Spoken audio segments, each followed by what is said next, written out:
Hey Emma, Yes, Madeline. what do you call the phenomenon of weight gain associated with being picked on at school? Gosh, I don't know. Bully mass effect. Oh my god.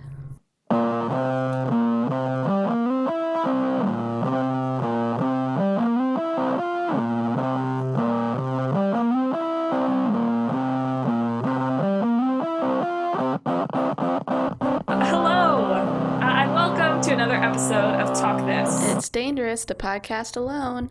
I've completely alienated Emma with that last joke, I think. Hot aliens. Yeah, oh, that was a funny joke. That was a bonus joke. I'm one of your hosts, Madeline, the funny one. I'm your other host, Emma. The one you should stick with and avoid Madeline. The one with a real sense of humor. And here we are. Another episode of Talk This. Yeah. Guess what I have this week? Do you have the hats? I have actual hats. Oh my gosh. I cut out the slips this morning. I do miss the One Direction hat. Yeah, those are... I didn't pack it.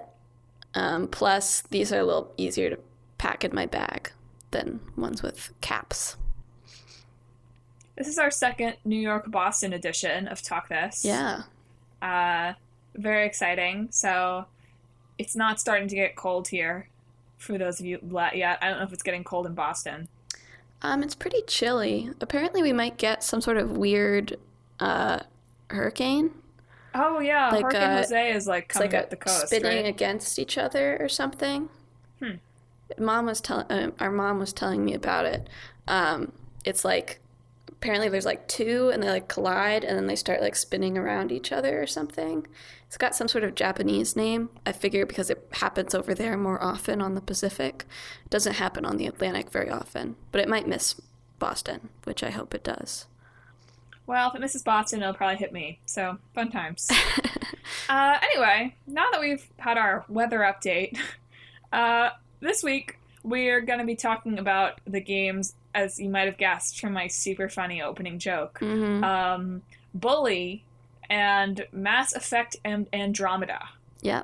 I thought about my backup joke was something to do with Andromeda. Wow, yeah. That would have been great. Would it have been better or worse? I don't know, honestly. Your question of the week. When something's so low, how do you compare it to each other? Wow. Harsh. So now that I've sort of assaulted all of your ears with my bad jokes. Yep. Let's talk about Bully. Yeah. I'm excited to talk about Bully. Bully is one of those games that fascinates me, even though I've never played it. Yeah. Just because of all the controversy surrounding it. Mm-hmm. And it's made by Rockstar, right?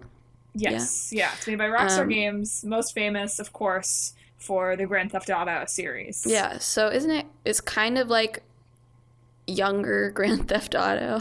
Okay. So, interestingly, sort of. that's sort of how the game was marketed, right? Mm-hmm. Rockstar Games, when they released this I think it actually came out in 2006, but there are lots of versions. They've released 3 different remastered versions. Yeah. When they were marketing it, it was coming right off of, I think it was Grand Theft Auto San Andreas, which is very, very controversial because of a secret, sex minigame. Yeah, I know. That's so funny now. It's really funny. It's so controversial, and now what video games do is sex. It's wow. Yeah. Yeah. How is this? It's if you look back at it, you can understand why it was controversial at the time. It's hot coffee, I think is what it's called. And it's now it's but this is nothing. How far we've come in the past 10 years. I know. Not just in video games, in all media, to be fair. But well, this will be interesting, and I will want to talk about this sort of when we get to the controversy surrounding Bully. But so Rockstar Games is coming off of this wildly successful, but also wildly controversial. I mean, even before the hot coffee thing came to light, or was poured into Grand the cup, Theft Auto is just always controversial. Yeah, parents hate Grand Theft Auto. Why do they buy it for their kids? Groups, anyway. Yeah. Because this sort of like world where it's like you get to be evil with no consequences, right? I feel like we've come a long way in video games in terms of like you can play evil and nobody cares, right? Yeah. But certainly at the time, Grand Theft Auto was breaking new ground, and also it turned Rockstar from this sort of like indie studio that like was doing good work but wasn't making tons and tons of money into this like huge, literal Rockstar of the gaming world. Yeah. I was just doing some reading in my youth and comtech class that I think might be relevant to like the controversy discussion, but I'll hold on to it. Okay, so I'll keep laying the groundwork here. So they're coming off with this like massively controversial game, and their choice in doing that does sort of seem like a little bit of like a big like middle finger sticking out their tongue at the critics, right? They release like a teaser for a game called Bully. And you see this main character, like, punching people out and giving swirlies to other kids. And so, like, basically, it gets marketed as if it's like, oh, it's like teenage Grand Theft Auto. Like, boarding school. Like, there's no auto. But it's like Grand Theft boarding school. Yeah. Which understandably does not go over well in pre-release. And it also doesn't go over well in pre-release because it comes out that, like, you can kiss girls and boys in the game. Oh my god! Yeah. So it's basically this, like, perfect storm of, like, everything that, like, the big parents group conglomerates and pro-family politician types who don't understand video games. Like, it's the perfect scapegoat, right? It's coming from this, like, company that is known for its just debauched games, promoting the downfall of family values in America, and now they're coming after our kids. Yeah. But the thing is, the game is not really, like, despite being titled Bully, you don't play as a bully. Yeah. You play as Jimmy Hopkins, who's, like, basically just, like, you're a problem kid, right? Like, you've gotten kicked out of a lot of boarding schools, but it starts, like, you get, like, thrown into, like, Bulworth Academy, which is the school you go to, like, their fight club, right? Like, you think you have a friend. Madelyn, shh! Oh, I'm sorry. You broke rule number 1. Just kidding. Their underground boxing ring. Like, you think you've made a friend, and then, like, he puts you in this fight. And so, like, basically the whole game is you playing as this character, and you're, like, uniting all the cliques to eventually, like, take down the jocks. So you don't play as a bully at all. You actually sort of fight against the bullies. Like, there's violence in it, and there's, like, gayness if you want there to be. But it was marketed as a much more controversial game than maybe it actually is. Yeah. Well, that is a marketing strategy. I mean, any press is good press because it gets people interested in what your game is, you know? There's been, like, I don't remember what it was. I don't remember which game it was, but there was, like, someone did, like, a 7 Deadly Sins marketing thing, and some other one, like, hired fake protesters to, like, protest their game because it gets people talking about it, and it's like, oh, it must be, like, really intense if people are protesting it, you know? And I feel like in the game world, that's often, like, one of the major ways to cross over into general public consciousness. Right? Like, unless a game is, like, game-changingly, groundbreakingly good, and even then, like, quality doesn't always translate into lots of non-gamers knowing about your game. Yeah. But controversy definitely does. Yeah. Like, I had read about Bully, like, and I have never played this game, but I have read about Bully long before we started this podcast, and I sort of rekindled my video game, like, side. Yeah. Because, I don't know, I find these video game controversies very fascinating, and of course that's why they get a lot of play, right? Because they're interesting. But I just find them fascinating. I don't know. Yeah, I know. I'm doing some reading. Maybe this pertains a little bit more to, like, stuff like Grand Theft Auto, but we're talking about sort of fantasy reality distinctions in kids right now in my youth and comtech class. And so the thing we're reading right now is, like, what causes kids to become violent. And, there's some things that's like, oh, you shouldn't let your kids play with toy swords and guns and whatever, because that'll make them into violent people or whatever, right? Mm-hmm. But there's actually some theories out there that, like, having violent fantasies is just, like, a normal part of living, And what's more problematic is when you tell the person who's having these violent fantasies, or, like, like they want to play war, they want to play cops and robbers or something like that, that they're wrong and bad and that they scare you, because that means that they're not expressing their emotions and just keeping it like bottled up because they're not allowed to. And then that bottled up can actually fizzle into something real, because you're saying like these toy swords have just as much of an impact as like a real sword. So they're not separating their impulses into fantasy from reality. Yeah, I feel like I've read, and I don't know if this was in like scientific literature or whatever, that's like these sorts of like violent fantasies are like a way to sort of work through those impulses without actually acting on them. Yeah. Why is it bad to give kids toy swords and toy guns? I'm curious about that. I mean, I'm not sure exactly, but it's the similar thing of just being like, if they're acting violently in their fantasies, like they're picking up everything and everything's becoming a sword, people just think that's a bad impulse, and that like means they want to hurt people, really. And so like, trying to separate that doesn't mean they want to hurt people, really. It just means that it's fun to play at it,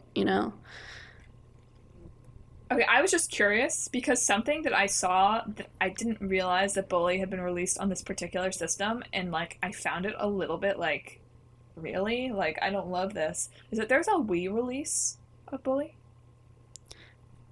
I mean, yeah, it probably doesn't use the motion controls though. No, it does. Oh, really? Yeah. I haven't looked into exactly how, but I have to imagine it's in the, punching. Like it said, oh, there's controls for the Wiimote and the nunchuck. Interesting. I'm gonna have to look into this to make sure I'm not like slandering this game. But I was thinking, I was like, I don't feel like, other than as we talked about in last week's episode, or last 2 weeks episode, Wii Sports Boxing, I don't feel like there are that many like punch 'em out Wii games. Yeah. Even though that does seem like sort of not a natural fit for like the family friendly marketing of the Wii, but certainly a natural fit for the hardware. Yeah. So I thought that was really interesting. Also, I was interested that Bully got released on the Wii at all, because it doesn't seem like it fits that brand. But it was like one of the, like, they have like they've got the scholarship edition, they've got the anniversary edition, yeah. And now it's on mobile. And, yeah. It's definitely sort of, I mean, it's pretty much a classic. Well, it sold like millions of copies. Yeah, it was and it was really well received also, like by critics, not by like, families or whatever, but like by video game critics. They liked it a lot. But see, here's the thing. I feel like the game, like, yes, you're a problem kid, but it promotes like good, in some ways it promotes good behavior. Mm-hmm. Like, you have to go to class in Bully. Yeah. You're penalized for not going to class, and you learn useful skills by going to class. Yeah. I think actually, I feel like I read somewhere that like when you get detention, you literally have to sit through detention. It's not just like funny. I don't remember if that's true or not, but it's something like that. Like you get detention and then you literally like have to sit and listen to a lecture, which is so like unappealing. Like that's worse than like, any other penalty of like being like, oh, no, I don't want to do that again. I should just go to class or whatever. Yeah. That's awesome. But like I just feel like it promotes like going to class. It promotes like sort of unity in this like weird way, mm-hmm. right? Yeah. It promotes like not having this exclusive upper clique, and like it promotes that like even if you're like you're identified as a bad kid, like you don't have to be a bad kid. Yeah. I don't know, I feel like in a lot of ways, for a game that received so much press for being like the downfall of like American children, like it's a pretty wholesome message at the heart of it. Yeah. Well, that's sort of, again, like, I'm sure they did that on purpose, to get people talking about it. But, of course, that's always, the case with any sort of violent media that showcases anything. controversial. Or, like, when did the schoolyard fistfight become so taboo? Like, I feel like 50 years ago, that was just, like, part of growing up. Like, oh, boys will be boys. Like, they're gonna punch each other out occasionally. And, like, we see 50 that years plenty with... ago, not very many kids came in with guns. Oh, that's fair. So we're worried about violence escalating now, Yeah. I suppose. Okay. Because I feel like with Bully, it's like the worst that ever happens is that you're, like, punching each other. Yeah. Which, like, we see plenty of in, like, 50s movies. Or, like, I'm sure the boys in Grease, like, punch each other. You know what I mean? Yeah.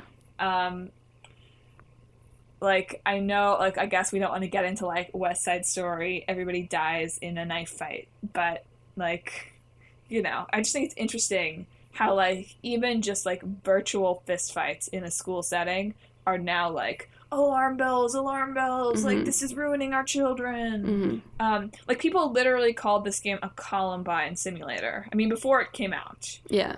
But, like, wow. Yeah. Like, that's a big leap to make. And also, like, a lot of power to attribute to video games. Yeah.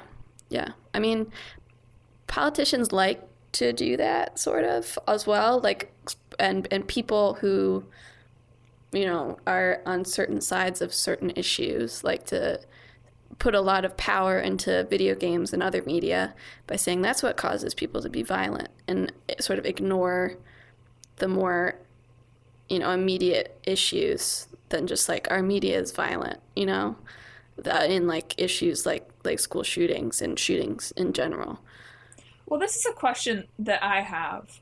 So when we're talking about like the negative power, and I'll just talk about video games, but like you could talk about movies, whatever, television, any media, but we're a video game podcast, so I'll talk about video games. When we're talking about the negative connotations of video games, I feel like, I mean, certain politicians at least, but like the politicians who care about this are like severely negative. They're like, oh, playing like a violent video game will like ruin your kid. Like, think of all the horrible things it's gonna do to them. But we never see people coming out that strongly on like, oh, playing this video game about like helping people is gonna make your kid into like a great kid. And like, where is the PR for that? Where is the PR for like, here are video games that teach you life lessons, and if we're gonna give that much power to the negative ones, why can't we also say, okay, and like I don't believe that video games can shape you that much one way or another, right? Yeah. I mean, like, maybe the very occasional video game has that much of an impact on you, but like I don't believe. Yeah. Just like there has to be explicit design choices and explicit ways that you, like, when you design it, you think about how it might change people. You know, if you're just making a game for entertainment purposes, like, and have a good message or a bad message or whatever, but you're right, it's not going to change you that much, or at least not on a widespread scale.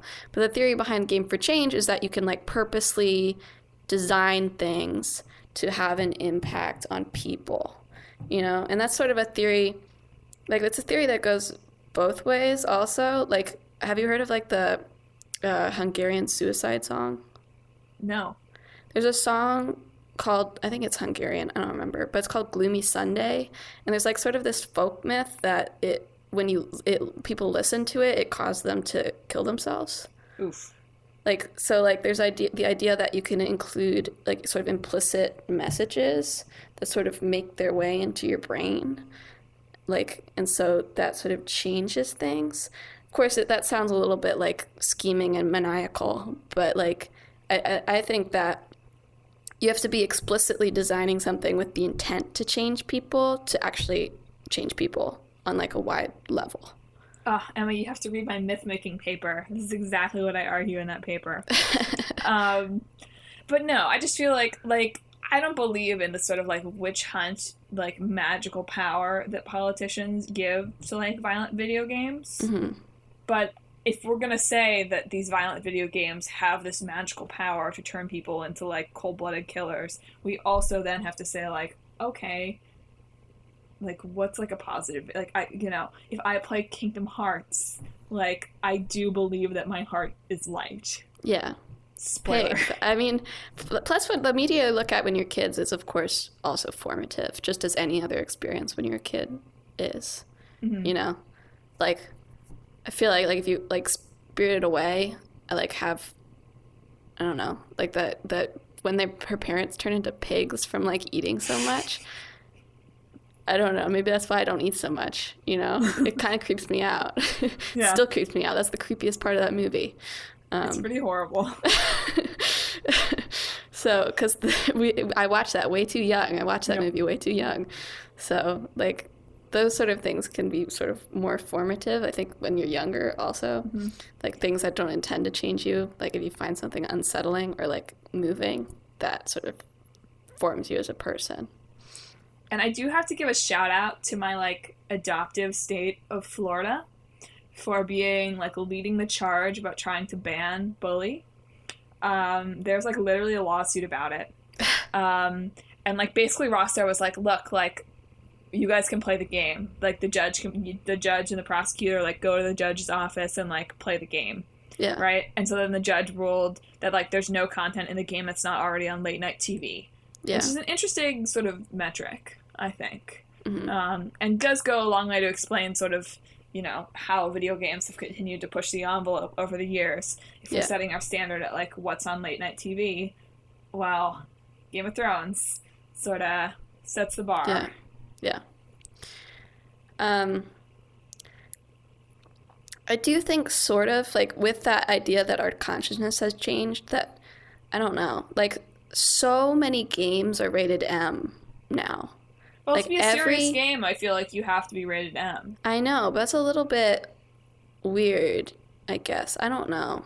I mean, I guess there's the R rating, too, in movies, but there's still, like, I don't know. I feel like maybe we need to shift our thinking a little bit on what, like, you know, because, like, movies in, like, the old times that were rated... the old times. The old times that were rated R, like, you watch them nowadays, it's like... What? Why is this R? Well, partially because there didn't used to be a PG-13. That's true. Yeah, but I feel like the E rating is used, but the T rating is, like, not used very much anymore. Well, you know? I just can't, like, what's the point, right? Like, what game would get it? Like, I should like, okay, here's a good example. Okay, so most of the Phoenix Wright games are rated T. Okay. Yeah. Because there's cartoon violence or whatever. But one of them is rated M. But, like, you play it and you, like, there's, like, one scene that's, like, kind of disturbing. But it's not, like, bloody or anything. It's not, like, you play it and you're like, I don't understand what made this M as opposed to T still. You know? I might make this or read this week, some sort of primer. Because I think the movie ratings are interesting and fascinating, and, like, what's the cutoff for profanity and what's the cutoff for violence that makes a movie R-rated. Yeah. And that's something that I would be interested to look at video games, because I don't really know what the cutoff is. Because for me, it's like I'm having a hard time imagining, at least in sort of, like, the games that are popular today, like a game that would deserve a T rating. Because it can't be anything where you're I was just thinking, like, oh, like, Uncharted is fine, but you're, like, killing people left and right. Yeah. It's like any kind of shooter, I feel like, doesn't qualify. Any kind of beat 'em up. Well, what was X-Men Legends rated? That's gotta have been T, right? Probably, yeah. I feel like unless it's, like, beat 'em up violence, which isn't as popular anymore, at least not in a way that's, like, you know, the enemies just, like, disappear, right? Mm-hmm. I'd be interested. Okay, that's something I'm going to have to look into this week, because I'm interested in how the ratings board works. I know that if your game gets rated, I don't know, like, higher than an M, mm-hmm. that, like, game places won't stock it. Yeah. I also think I read something somewhere that, like, M games sell better. I feel like I've read that also. Like, there was some game that wasn't, like, one of the Batman games maybe, like, that wasn't quite getting an M, and they had to, like, argue for it or something. That's so bizarre. I know. Maybe I'm getting that backwards. Maybe it was rated up, but I don't think that's true. I feel like they should rename the teen. Like, I feel like T for teen is, like... Well, it's the same as sort of PG-13. Yeah, but nobody thinks about what PG and PG... Like, nobody thinks about what those mean. Yeah, that's true. Whereas T for teen, it's kind of hard to get out of your head. Yeah. Like, teen literally sounds like teen. Yeah. That's a dumb reason. But we should move on to Yes, I could talk about Mass Bully all Effect, day. But let's talk about Mass Effect Andromeda. which is controversial for an entirely different reason, but It's also for controversial similar games week. reasons. Take it away, Emma. Okay, so Mass Effect Andromeda is a spin-off, or I guess a soft reboot, I don't know what to call it really, of the Mass Effect series, which was a trilogy where, you know, you design your own avatar, you know, which is a neat thing. You can be a girl or a boy, and you make choices in the storyline, and you can romance different characters, and all your choices carry over all 3 games. And there's some controversy about the ending not being great, but that's not what we're talking about right now. Is Mass Effect like sort of the original game that dealt with that sort of choice-based or choice-affected system? Maybe. I think there's been a lot of games that deal with, like, it's a similar, I mean, the conversation thing maybe is like one of the first ones, but there's been a lot of games that have like morality systems, which is sort of what Mass Effect is, like either like you're a paragon or a renegade or something. Yeah. Something like that.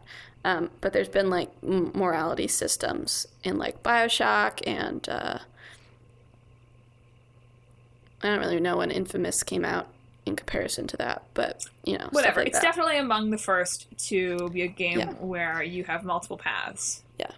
But people, despite the ending, it's like, you know, it's like a classic series. Mass Effect 2 especially is like considered like, you know, a gem or whatever by a lot of people.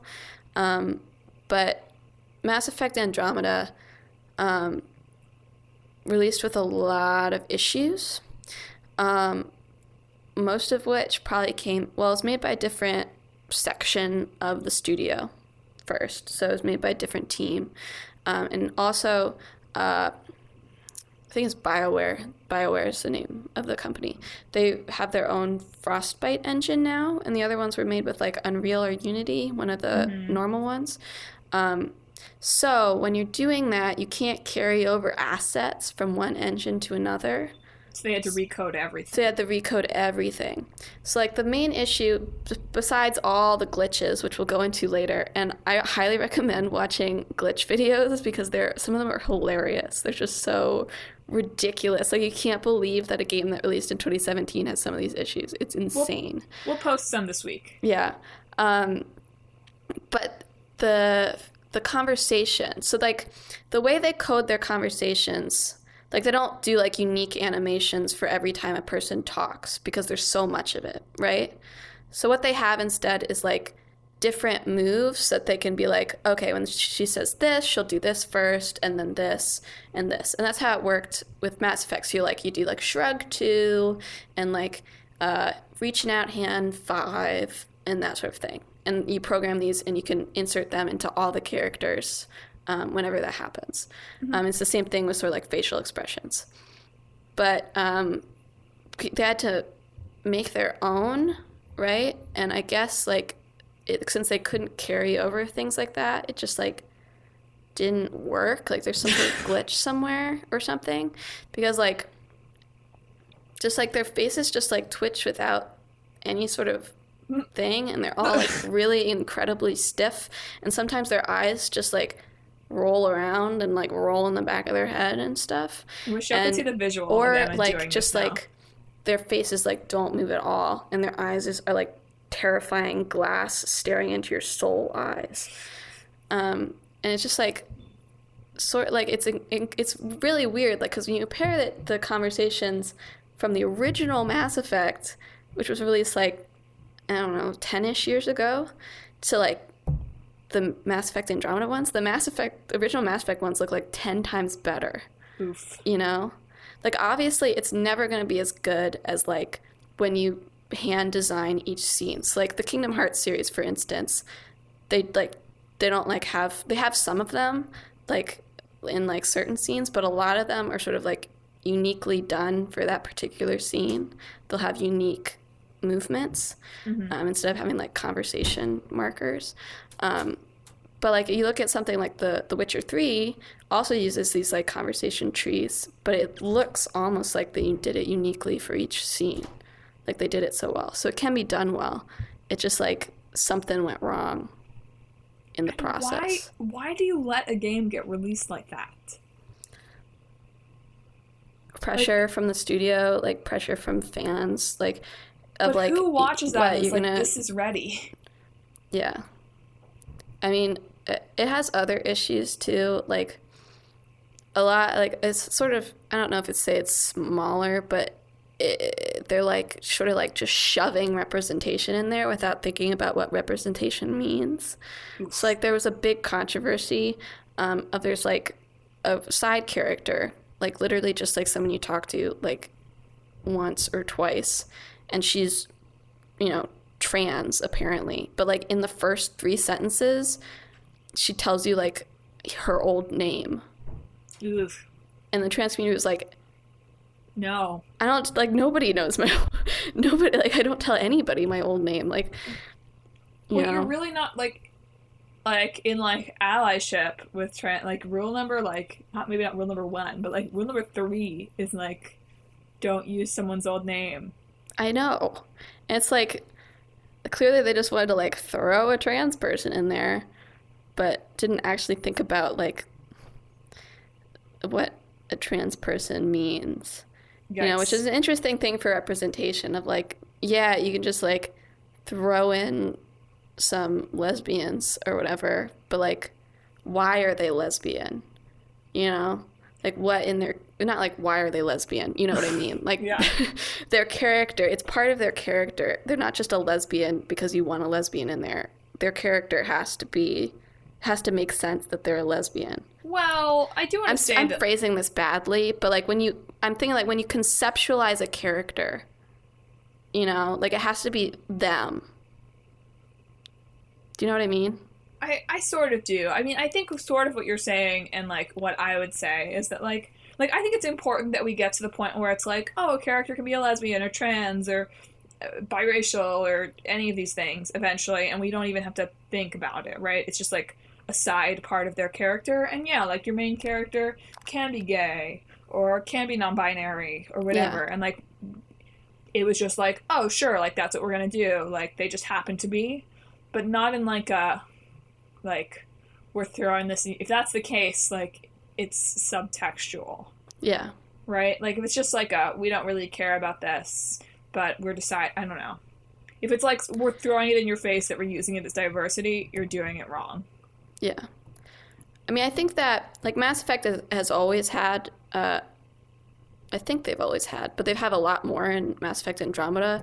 I mean, you can sleep with aliens, so, like, you know, but there are same-sex relationships. And I think they do a good job of, like, well, like, you know, they have their own identities. You can't just like romance anybody, you know, like they're not all bisexual. Mm-hmm. Like some of them are straight, some of them are bisexual, some of them are gay. So like even if you want to romance this person and you're a boy, you can't because she's a lesbian, you know? Yeah. So that's like a better job than being like, oh, everybody is really open because that's realistic. I don't know. Mm-hmm. But also, oh, speaking of controversy, and they totally said this on purpose, like, even though it's, like, not entirely true, but, like, the designers, like, you can have sex with people, and there are sex scenes, okay? But the designers, like, called it, like, softcore porn. It's like, but they're not that bad. They're not softcore porn. I don't know why. But that's just to get people talking about it. They're like, oh, man, wow, softcore porn. Gotta get me some of that. I know. Yeah, I think Bully is an example of courting controversy in a successful way. Yeah. And that is an example of, ooh. Yeah.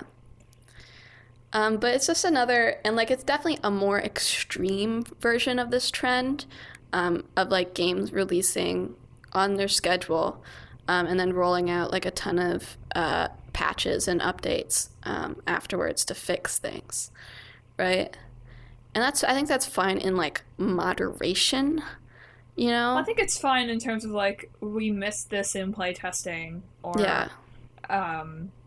something minor, Yeah. or, like, And a lot the of load games times are release, too like, day long. one patches of, like, well, we made the game, and it's a little bit too late now to, like, go back into it directly and fix it, but we can release this patch, like, as you put in the game that fixes things, you know? Like, that just makes sense. Well, but But that's not it even, shouldn't like, be, that's... like, 7 months later, and you're still fixing glitches. And I would argue that day one patches are almost, like, they almost shouldn't qualify. Like, if they Yeah. come with your purchase of the game, I mean, today it's like, we basically, like, people, I don't know the statistics on this, but I have to imagine that more games are bought electronically than physically.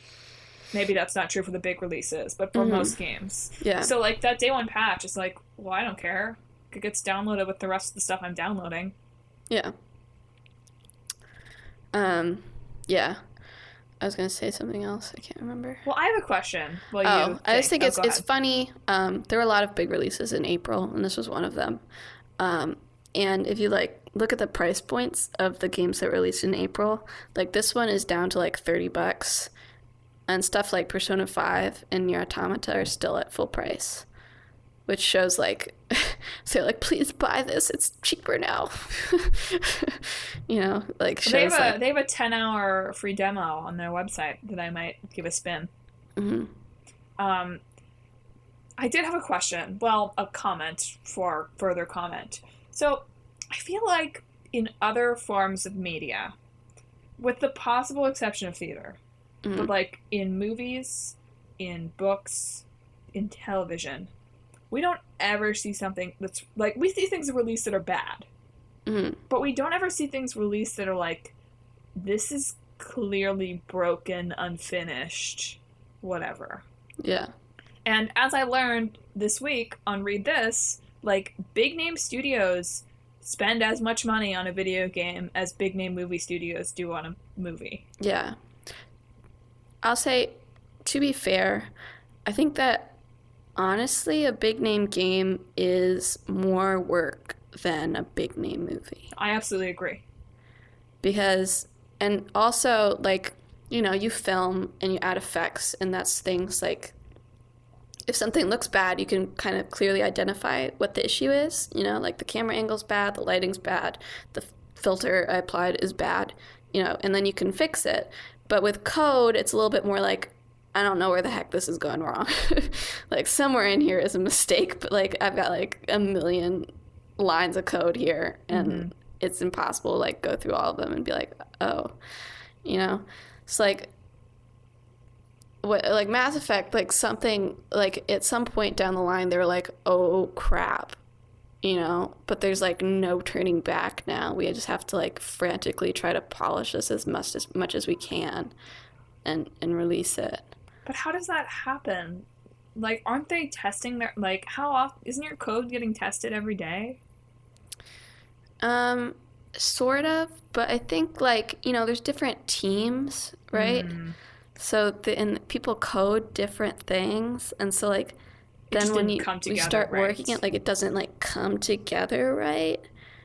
So, like, a lot of people, like, a lot of the internet was like, who animated Mass Effect Andromeda? They should be fired. They should be blacklisted from the industry. But it's not necessarily their fault, right? It might have been something about the code that was the issue, like, overall.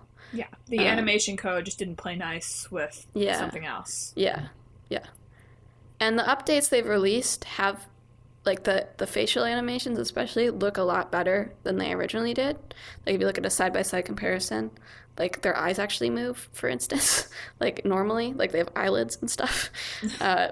You know, but, and it looks a lot better than it did. So, like, it's just, like, something, it's, like, impossible in something so as big as that to be, like, point exactly to one thing and be like, this one thing broke it. Because it's probably a ton of little things. Okay, but here's my question, though. So, like, I am completely on board with you that video games and code and all that are much more complicated than me saying, like, oh, the lighting is bad in this shot, we have to do a reshoot. Especially since, you know, on a movie shoot, they watch all their tape at the end of the day. and if something's bad, they can just go back and fix it the next day. Yeah. But, like, movies, like, for example, I feel like the next Star Wars movie, like the Star Wars movie that's had, like, 3 different directors now, and the writing team's dropped out, and the director's dropped out, and, like, everything is getting switched around. Like, they push back their release date. Yeah. I mean, not that games don't I know games do that. do. Yeah. But I just feel like, I cannot ever think of an example of a book, TV show, movie on, like, any sort of, like, you know, normal tier level of things that I would encounter where it's been released and it's like, this isn't, like, the editing is just, like, totally shoddy. Okay, And, true. But I would point out a lot of, like, especially teen series, like Hunger Games, for example.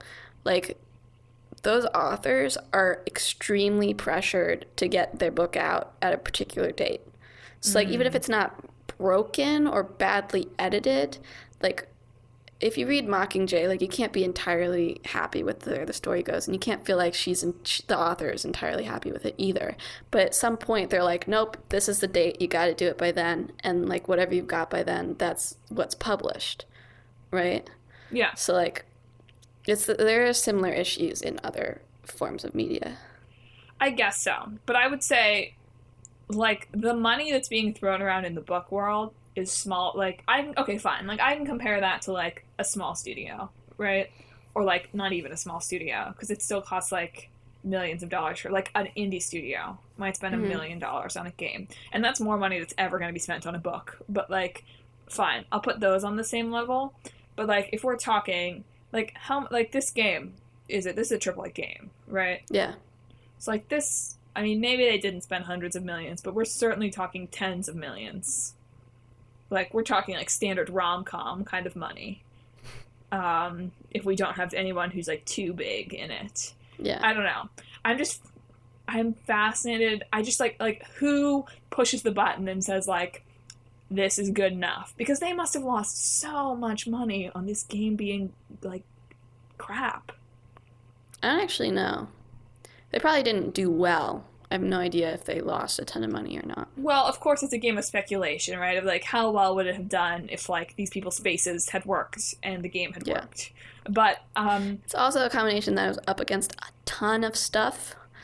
Like, I guess somebody wanted to release it in April, but it was a bad time to release it. To me, then, it makes even more sense to say, like, let's push it back 6 months. Yeah. I mean, I don't know the whole story behind it. I mean, it's anything is interesting when looking at sort of, like, what makes a game fail like this. And in terms of the animation, there's also, like, extra credits, which is a big YouTube gaming thing. Does a second, like, a sideshow called Extra Frames, and there's a really interesting video on the issues with Mass Effect Andromeda. But I don't know what the process is there. But I assume, like, there are pressures to get it released, and there's so much backlash now against pushing game releases back at the same time, because, you know, things get delayed and delayed and delayed, and especially now there's things that, like, were announced, like, 5 years ago, they're, like, now coming out, and then get delayed again, you know? Like, people were annoyed about, like, Persona 5, for instance, was supposed to come out in February, and then got pushed back to April, and it was, like, annoying. Or things that get pushed back, like, a month, and people are like, why, you know? So that might have played into part of it, but I don't know why. I mean, to be fair, Persona 5 wasn't supposed to release in April, but I don't know why you would want to release in April of this year, because even without that, there were, like, 4 big name games coming out that you had to compete with, you know, and everything costs the same. So, like, I guess they were relying on their fan base, which is a pretty devoted fan base. But I think that they just, like, kind of alienated them through this. Alienated. Yeah, use that word again. So I guess this is a good downer note to head out on. Oh, we got a crossover, yeah. Yeah. Oh, shoot. I was like, let's pick games. Nope. But yeah, we need to do the crossover. You're a space bully. You're a space bully. Oh my You gosh. go to space school, and you pick on kids whose faces don't move. There you go. Wow. Wow. That was quality. No, yeah, you go to space school, and all the cliques are like the different kinds of aliens, right? But you have to learn how to like interact with them and come together and find commonalities in your non-moving faces. Yeah. Beat up the real bullies of space school. I actually think a game that like actually dealt with glitches would be very interesting, right? Like, oh, like you have a glitch, like literally in Wreck-It Ralph, right? But like you have a glitch and you're getting like picked on for whatever reason, and you have to overcome it. Like you have to write new code for yourself. Actually, this wouldn't be bad. You have to go to code class. Code class. Well, I'm taking computer science class, you mean? Code class. This is the class of code. What's the password? Code. You know, I like the whole space alien, like getting along with different aliens kind of thing. Mm-hmm. It's like Mass Effect Andromeda on a smaller scale, right? Because a lot of it is like dealing with the politics of like you're the new folk in this galaxy, and trying to find a place for y'all to settle In the like same dealing way with the politics of that. As Bully was marketed as Grand Theft Auto on a smaller scale. Yeah. I like this. So you got like the same politics, but it's like school politics. Whoa. The teenage aliens. Acne-ridden alien. Oh my gosh, no. What is alien acne like? That's a fun question. It's a fun question for the sci-fi developers out there. Let me know. What does alien acne look like? Right? I feel like we don't ever see teenage aliens. Yeah. Also, one of the characters is randomly trans. No, they're not. We'll write that out. Day one patch. Wrote that out. Yeah. Like, what was that a mistake? Any other ideas? I don't know. Sometimes randomly the floor opens and swallows you up, but it's actually a mechanic because you get like embarrassed at high school. You're like, oh man, I wish the floor would swallow me up right now. And it literally does. And then it does. Yeah, we take all the glitches and we turn them. It's like you're in like, it's not like Hogwarts, right? But in the same way that like Hogwarts like has like stairs to nowhere and random magic things, Alien School has random glitches because the school was coded. The school isn't real. It's like just a computer program. Wow. Super VR. Pretty sure there's probably a lot of games that do that though. That are like, oh no, life's all a simulation. I can think of a couple. Yeah. So that's our game, I think. Kingdom Hearts 2. Spoiler. Not really. Yeah, I know. Shall we pick next week's? Sure.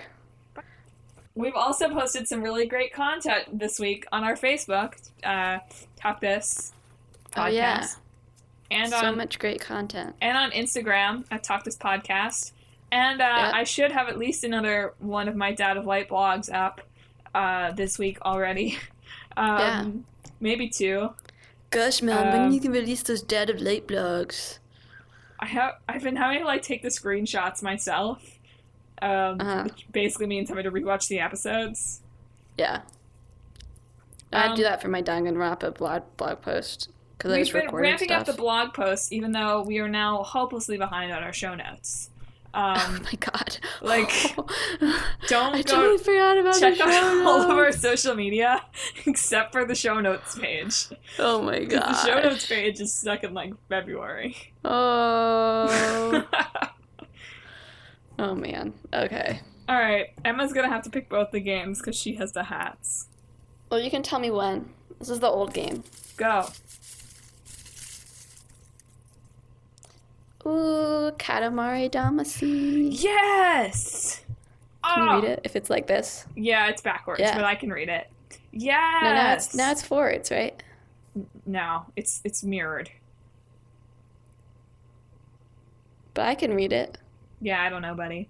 We're gonna have such a ball next week. Katamari's the best. Katamari is Have the backwards best. side turned towards you. Okay, well, it's backwards. There we go. That's the right way. Katamari Damacy. Okay, pick the new game. I'm so excited. I can't wait to mash something up with Katamari. Hey, get it? Just like, what can you even do? There's just a ball. Clearly somebody around. thought of Katamari in a fever dream, so while high on mushrooms. There we go. I was going to be like, fever dream. Sure, let's call it that. Can you tell me when to pick? Go. Prey. Oh, man. I've never heard of Prey. We're talking about aliens again. Okay, so that's Katamari Damacy is already about aliens, so we only have to mash it up. The cosmos. I feel it. The cosmos. What does she say? What does that creepy little girl say? I feel it. I feel the cosmos. And that'll be our tagline. Feel the cosmos. Yeah. Okay. Well, thank you, everybody, for tuning in to another episode of Talk This. It's dangerous to podcast alone. I didn't think you were going to jump in. I wasn't sure you were ready. That's my line. I'm one of your hosts, Madelyn. I'm your other host, Emma. And we love spending this time with you. If you love spending this time with us, why don't you give us a rate and leave us a review on iTunes? We love it. Or leave us a post on our Facebook, or tweet at us, or share us something, slide into our DMs on Instagram, or any of that kind of stuff. I'll Talk This Podcast. Yeah. Or send us an email at talktous@talkthispodcast.com. Or comment on one of our blog posts. Yeah. We're very reachable online, so please reach out. We will reach back with our pre-coded Reach 3 gesture. Yeah. Because this is all a simulation. It is. Wink. Heyo. Next week we'll have another debate of something that we haven't yet figured out coming up. We have a while to figure it out. Only a week, Emma. It's Sunday. Oh, yeah. Sorry. But until then, Emma, anything you'd like to say? I think you should say it. Oh my god. Have a... it glitched out. A lovely day.